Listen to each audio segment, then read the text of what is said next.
esa oportunidad de conocer a Santa Clara. La podemos conocer por su testamento, la podemos conocer a Santa Clara en este bloque que hablamos sobre su biografía, la podemos conocer por los documentos del proceso de canonización y la podemos conocer por las cartas que escribió, las 4 cartas que le escribió a Inés de Praga o Inés de Bohemia, y por la carta de Mentrudis de Brujas, que fue de donde sacamos el extracto de la oración al inicio que hicimos para empezar la jornada de hoy. Entonces, yo les estoy refiriendo esto, pero cuando uno estudia el franciscanismo, pocas veces tiene la oportunidad de abordarlo, porque los documentos de Francisco son muy documentados. De hecho, tenemos un libro editado donde están todos los escritos y biografías de San Francisco, pero de Clara es muy poco publicitado, ¿verdad? Esto que le estoy dando es como joyas extractadas de lo que es para poder conocer la vida de Santa Clara. Y luego lo que referencialmente hacen recuento de ella.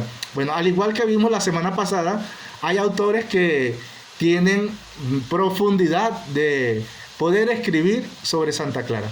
Hay una clarisa, que es quizás la más conocida, que escribe Vida de Santa Clara y que nos escribe sobre sus escritos y sobre su propia vida, ¿verdad? A ella, que es una española, que es Clarisa, claro, es mucho más hermoso escuchar hablar a una Clarisa de su fundadora que quizás a un fraile sobre Santa Clara, pues, pero nos da ella la oportunidad. Ella se llama Victoria Triviño. Ella ha tenido oportunidad varias veces de venir a Centroamérica. Yo también tuve la oportunidad una vez de conocerla y de escucharla una vez en alguna de sus ponencias, porque gracias a Dios los frailes nos dieron la oportunidad de llamarla y que nos visitara para hablarnos sobre nuestra Madre Clara. Como ustedes verán, yo algunas veces comentaba con algunos que me preguntaban fuera del encuentro de esta charla que tenemos. Yo comentaba con algunos de la parroquia que Santa Clara quizás tiene como más etapas en su vida que el mismo San Francisco. La podíamos fragmentar más su vida sobre la vida de San Francisco. Por ejemplo, Santa Clara sabemos que muy ciertamente nació en 1193, conoció y vio cómo creció el movimiento franciscano con los primeros hermanos hasta que fueron aprobados en 1209. Ella misma también comenzó en esa época a tener la oportunidad de conocer más de cerca a San Francisco y a sus compañeros. De hecho, ella tenía un primo, que era Rufino, que entró con los frailes, fue de los primeros compañeros de San Francisco. Y bueno, después de ese periodo, Santa Clara decide intensamente tener también su experiencia personal de Cristo a la manera de Francisco. Y en diversos coloquios llega un momento en que ella se decide. Y una noche, después de un inicio de Cuaresma, Santa Clara sale, se escapa y se va a la Porcíncula, un domingo de Ramos, ¿verdad? Y durante ese momento comienza ella no a vivir directamente en San Damián, que es una de las iglesias reconstruidas por San Francisco, sino que ella se va a un monasterio benedictino para aprender la forma de la vida de clausura. Y después de un par de meses, ella, ya teniendo la experiencia, comienza a vivir en San Damián. Decir que entre las cosas bien curiosas que tiene la vida de Santa Clara es que casi toda la familia se fue al monasterio con ella.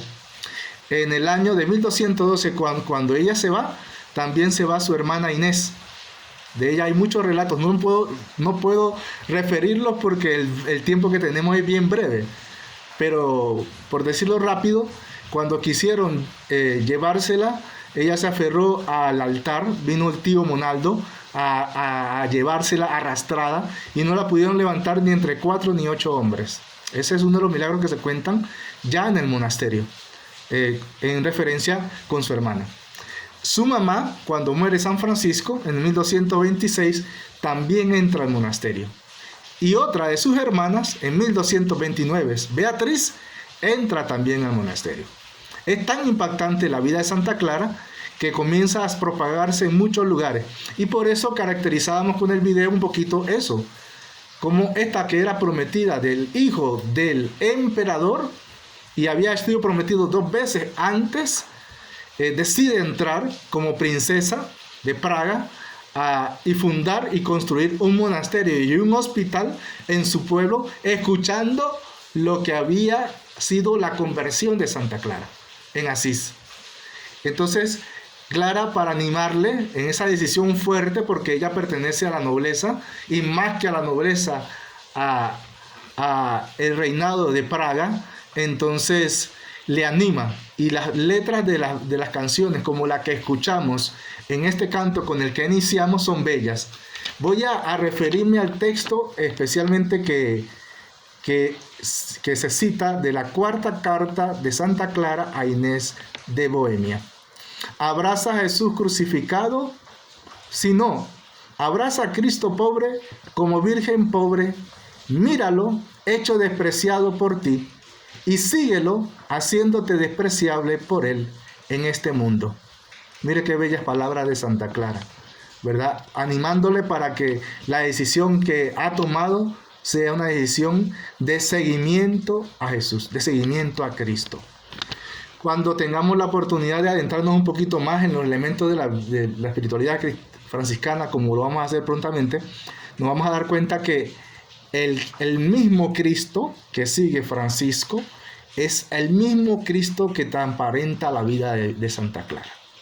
Ahí pusimos una frase en el WhatsApp de Santa Clara, una expresión de un hecho que aconteció, de uno de los milagros que cuentan y relatan los testimonios de la época para el proceso de canonización de Santa Clara, que verifican de que muchos fueron testigos, hermanas del convento, cuando atacaron al convento los sarracenos, lo que conocemos hoy también como los musulmanes.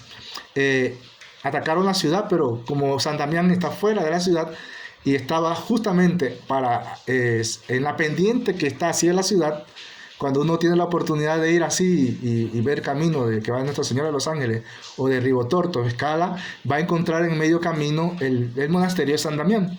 Y allí ella sale confiada en esa palabra interior que le dice el Señor de que le va a proteger, y ella le pide que proteja no solo el monasterio del ataque de los sarracenos a su monasterio y a sus hermanas, sino también a su ciudad. Y el Señor se lo concede. No atacaron ni la ciudad ni atacaron el monasterio, pero quien sale al frente es ella y manda a todas las hermanas a orar.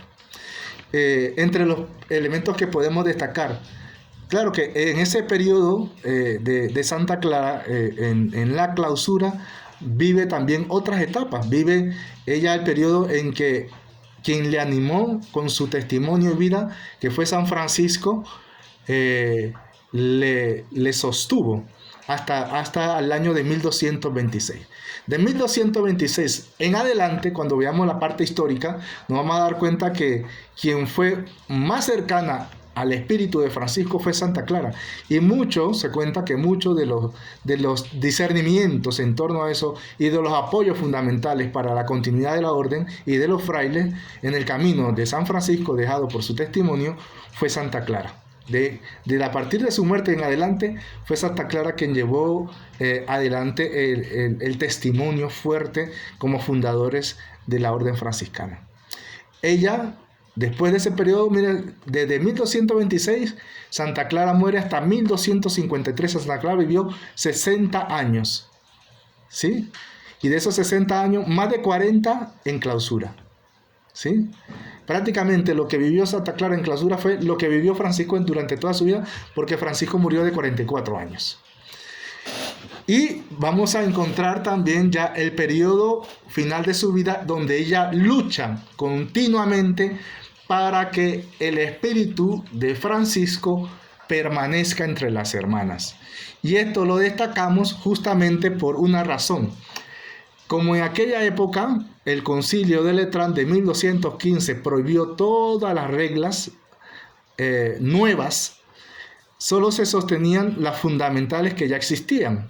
Entre ellas la de San Francisco, que había sido aprobada, pero una de las más antiguas era la de San Benito, las de San Agustín y posiblemente también la carmelitana.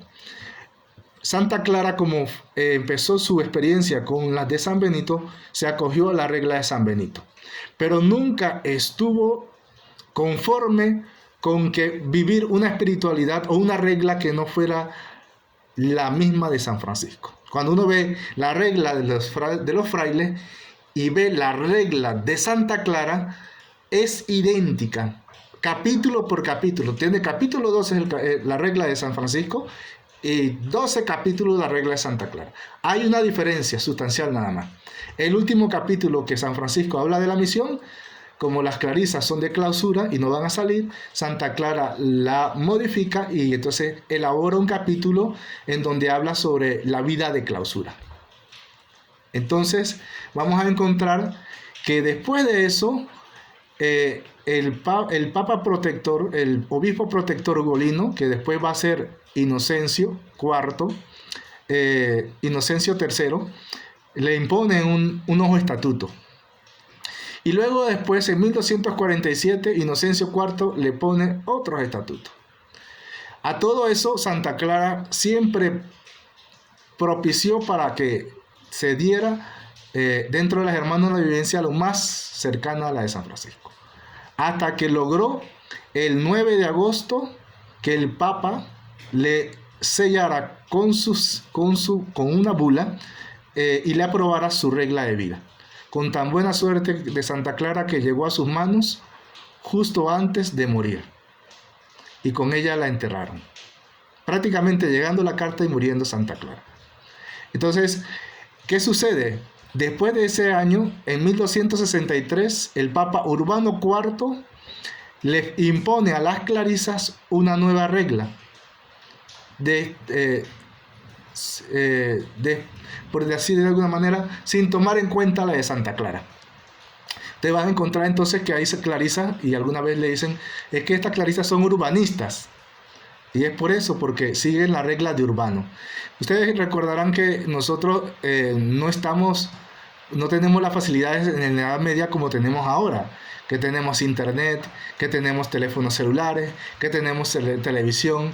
En aquella época ni telégrafo había. Entonces era muy difícil para que de un monasterio a otro fueran llevadas la regla de Santa Clara y se difundiera tan rápido. Era más fácil que el Papa lo pudiera hacer. Y para regularlas el Papa le impuso esa regla. Hoy día las hermanas tratan, la mayor parte de ellas, de vivir la regla que elaboró Santa Clara, para ser más cercanas a la espiritualidad de San Francisco. Bueno, vamos a permitirnos ahorita un espacio, ¿verdad?